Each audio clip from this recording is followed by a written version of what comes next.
皆さんこんにちは。私は出雲市役所に勤めているフランス国際交流員のアンジです。神話の国出雲市で働いている方を紹介したいと思います。今日は出雲大社周辺の観光地を巡る雲州人力車中さんのお話を伺いたいと思います。人力車の方の服装に合わせて私も着物を着させていただきました。それではインタビューを開始します。今日は雲州人力車中さんにインタビューさせていただきたいと思います。よろしくお願いします。よろしくお願いします。早速ですが、自己紹介していただけますか。はい、出雲市出身伊藤賀太郎と申します。現在32歳、独身です。はい。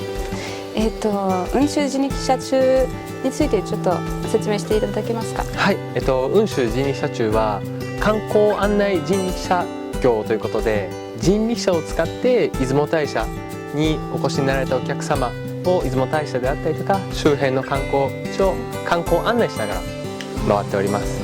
いいですね。ありがとうございます。その仕事の名前はシャフっていうんですか。はい、シャフと言います。どうしてその仕事をしたいと思いました。そうですね。先ほども申したんですけど、私は出雲で生まれ育って、で高校を卒業してから京都に進学して、で京都の本当にね、家の近くでよく人力車が走ってるのを見て、こう潜在的に憧れがあって、気づいたら自分が走る側になってました。いいですね。素敵ですね。ありがとうございます。今後ろにある人力車についてちょっと教えていただけますか。わかりました。この人力車は私が開業する時に合わせて購入したもので、で実は普通に購入したものではなくて、私の中学校の同級生が購入してくれた人力車なんですよ。そうなんですね。中学校の友達で、出雲で知り合った人そうですのことですね。実はそうなんです。その友人っていうのは、僕が開業する2年前に出雲で、釣り具屋さんを、始めてて、で事業始めたらいいよ、人力車買ってあげるからって言って、後押しを受けて購入してもらった、人力車です。それじゃあ今なんか京都で仕事、シャフの仕事されたと思いますけど、出雲で仕事する時とは違いがあります？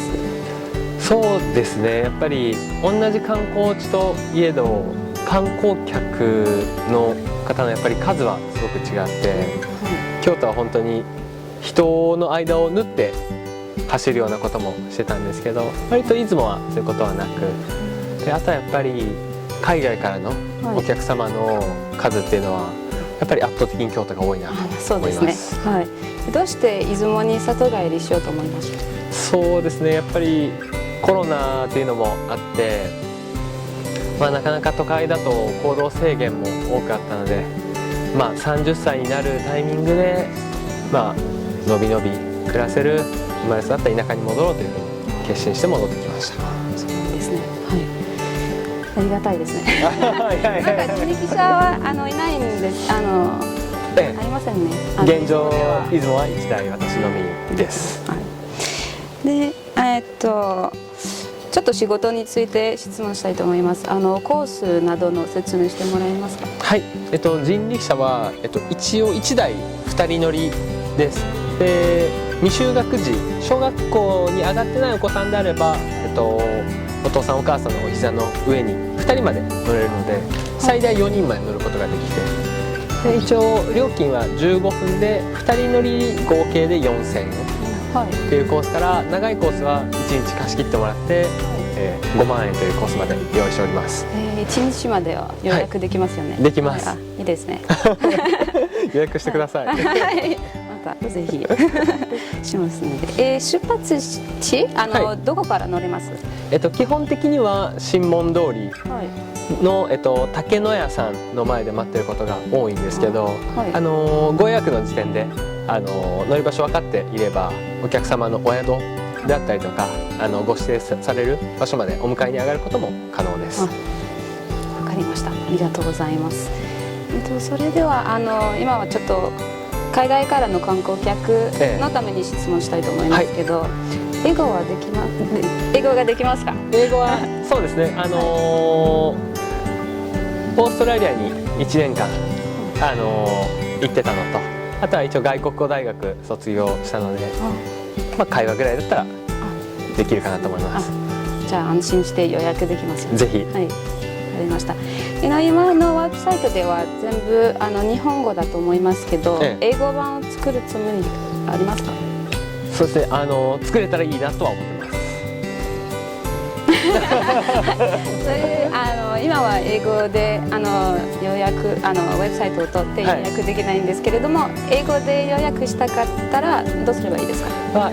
一応オンライントラベルエージェントっていうのに掲載してていくつか、その一つが、ワメイジングさん、これちょっと台湾の方向け OTA なんですけど、ワメイジングさんと、あとは、DA ジャパン、はい、あとアクティビティジャパン、現状この3つの OTA サイト、それが英語になります。はい、なります。この質問はちょっと異常になりますけど、海外の観光客のための、で今はちょっと個人的に、出雲でのおすすめな観光スポットとか好きな場所を教えていただけますか？そうですね、出雲で私が好きな場所はまさにこの今インタビューを撮影している鮭通りっていう、出雲大社から、東に向かって山沿いを通ってる道なんですけど、ここが実は古くからある道で、なかなか観光シーズンでもたくさん人が歩いてる道はなくて、静かで風情があって、特に好きな場所ですね。他のはありますか？他はこの鮭通りをですね、東に向かって500メートルほど行くとですね、出雲社っていう場所があるんですけど、そこが本当に知る人ぞ知る穴場の神社で、桜がものすごい綺麗な神社があるので、そこはね、知らないですね。発見です。また行きましょう。案内します。はい、お願いします。で、私の方では質問は以上となりますが、海外の観光客へのメッセージがございますか？日本語でも英語でもどちらでもいい。そうですね、やっぱり全国の観光地と比較して、やっぱり出雲っていうのはちょっとアクセスしにくい観光地ではあるんですけど、その分こう都会や大きい観光地にはない本当に日本の魅力が詰まってる街なので、ぜひ足を運んでいただければなと思います。わかりました。ありがとうございます。ありがとうございます。時間いただき本当にありがとうございます。こちらこそです。糸賀さんのコースを予約したい方は、ビデオの終わりにある説明か下の説明欄をご覧ください。それにこのビデオを気に入っていただいた方には、ぜひいいねボタンよろしくお願いします。チャンネル登録と共有もよろしくお願いしますね。ありがとうございました。出雲でお待ちしております。アビアント。アビアント。